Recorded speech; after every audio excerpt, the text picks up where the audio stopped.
a recent survey conducted by the IPSOS India Bus Survey, Prime Minister Narendra Modi's approval rating has increased to 75% in February 2024 from 65% in September 2023. His leadership has been truly transformational. 75% approval rating, 75. It's pretty high, keeping in mind that he has been in power for 9 years. 7% cleanliness, 64% healthcare, 56% pollution environment, 45% poverty elimination, 44 inflation, 43 unemployment, and 42% corruption. So opinion on corruption is divided, but Modi has done hands down well on education, sanitation, and healthcare. Corruption, he has not done well. I am also joined by Rajalakshmi Joshi, political analyst, Sanjay Rana, another political analyst. Thank you, very warm welcome to both of you. But first I'll go to Rajalakshmi Joshi. Raj, there are 4 things here, and let me go back to the earlier graphic, which is very important. Prime Minister ratings are sky high in North India. It's sky high in Northeast. It's sky high when it comes to West. But they are not sky high in South. That's where the anomaly is. Yes, true. Even I was looking at these figures, and they're not very surprising, very frankly, because the BJP is still trying to make inroads into a lot of the places in the South. And let me tell you that even if you look at these ratings right now, this has seen a rise in the percentage, definitely. Because, the PM, in spite of the fact that, in Tamil Nadu and in Kerala, the BJP has, virtually not won any seats in the past in the Lok Sabha elections. But in spite of that, he has made so many visits. He has, practically been having all these Kashi Tamil Sangamam, all these kind of initiatives that have definitely made a huge outreach to the people in Tamil Nadu, especially, and even similarly in Kerala also. So I think that even if they win a few seats there, like I think you could say maybe 4 or 5 seats right now, even that actually would be a big rise from where I think, guys, we have not gone into nitty-gritties. I would say this, it's not the whole South. I think Telangana can behave very differently from Andhra Pradesh. But then when I say South, yes, I'm talking about Kerala, I'm talking about Andhra Pradesh, I'm talking about Tamil Nadu, I'm talking about Karnataka. Sanjay, is it correct to say that, this north-south divide is there, it's getting reflected in the poll, 92%, 83%, 87% north, east, west, and then you have this 35%,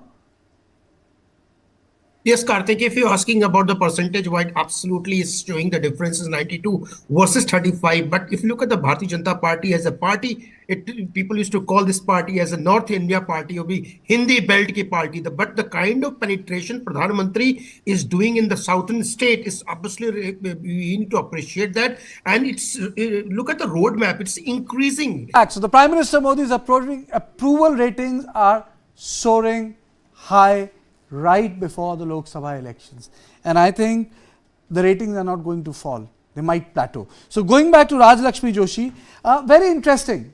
76% for education, sanitation and cleanliness, 67% for cleanliness, 42% for handling corruption. It's pretty clear. Voters know the issues on which they want to vote the Prime Minister for. So, the issue of corruption can be an agenda for BJP, but people are voting him for education, sanitation, healthcare, even environment. Prime Minister has done very, very well. Rajalakshmi Joshi. Yes, Mr. Karthikeyan, I would say that is because, when it came to the corruption part of it, yes, he did make a lot of promises. He had said, he had made a list of all these people who were corrupt, and he still is behind them.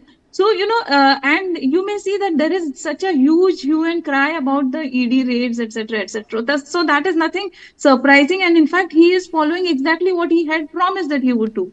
But the political parties are looking at it as political vendetta. But the citizens probably want even more action on that front. But when it came to the education, the healthcare, the sanitation, all these issues, the PM has, and in fact his government has, I would say they've delivered much more than what they had promised. In fact, when it came to sanitation, he had not even probably mentioned it, during any of his campaigns, but then he did come out very strongly in favor of all these issues. So, which are very huge social issues, and these are the things that should have been taken up right from the time of Indian independence, but then these were ignored. And today, all these things have made a huge impact on the lives of the people, and that is why they are rating him so highly on all these issues. So this is something that he had actually not maybe promised about, but like they say that you promise less and then you deliver more. So that is what he has done on all these fronts. And when it came to the corruption part of it, the maybe the expectation was much more, and that is still to happen. And I think that even though these almost all the people whom he had listed out, they're all under the scanner of the ED and of the CBI. So that is why it is not as if he has not done anything on that front, but then maybe the people want more on that front. So I think that even now the PM is seeking more and more numbers simply because he wants more strength so that he can take all these issues very strongly, and he wants to make very huge social reforms, and that is the reason why he wants this majority, and that is the reason why he's looking for 370 plus for the BJP itself and 400 plus. So that is a huge goal that he has set for himself and for the political party. And the way the things are going, it looks like it could be a very huge possibility. Like earlier, we were wondering how the numbers are going to add up, but now it looks like more and more of a possibility because he is gaining strength to strength, not just in terms of popularity, but more and more people are joining him too. More and more allies are joining him. So that looks like a possibility now. Well, Karthikeya, the problem is that the opposition would want to see a particular event in a particular way. You can't fault them for that. But then there is a reality. Correct. It's like 5 blind people touching an elephant and trying to figure out the shape and size of the elephant. The thing is that when you do a Pran Pratishtha in Ayodhya, which has been revered by crores and crores of Hindu, when the Pran Pratishtha was done, when there was a widespread belief that that Hindus were wrong, and this Pran Pratishtha was seen as an epoch event in Hindu civilization, as righting a wrong of centuries. It was but natural that there was a groundswell of support. Raj, isn't that the reason? The Pran Pratishtha, people were dismissing it, and it changed the way. Because Pran Pratishtha is the center of India's cultural consensus. It's very clear now. Yes, definitely. I would not say that is the only reason, but you know what? The opposition has actually played into the hands of the BJP, I would say. See, the BJP had not made it a BJP ka event. Very frankly, the invites that went were all from the side of the Ram Mandir Trust. But the opposition has made it a BJP ka event. The opposition made it something that the BJP has put up. So because they kept on calling it a BJP ka event, and they made it that. They could have been a part of the entire event. They could have made it a historic event. They could have said this is Bharat ka event. But they did not. They chose to make it a BJP ka event. And that is where the BJP gained from it and the opposition lost. So the entire perception was that these people are all opposed to the idea of the Ram Lalla temple.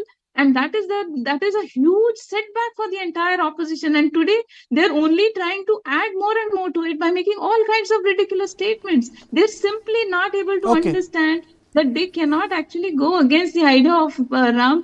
I mean, that may or may not be the entire political. Fair and absolute. But I think the Prime Minister comes out like a shining star. The bottom line is, absolutely, he's a star. Absolutely, if you look at the rating, if you look at the ratings of the Prime Minister, let us put those ratings on screen. I think he comes across as the star. The Prime Minister ratings are at 75%, and that's why the Prime Minister is a star. And I would say that that's the most important thing.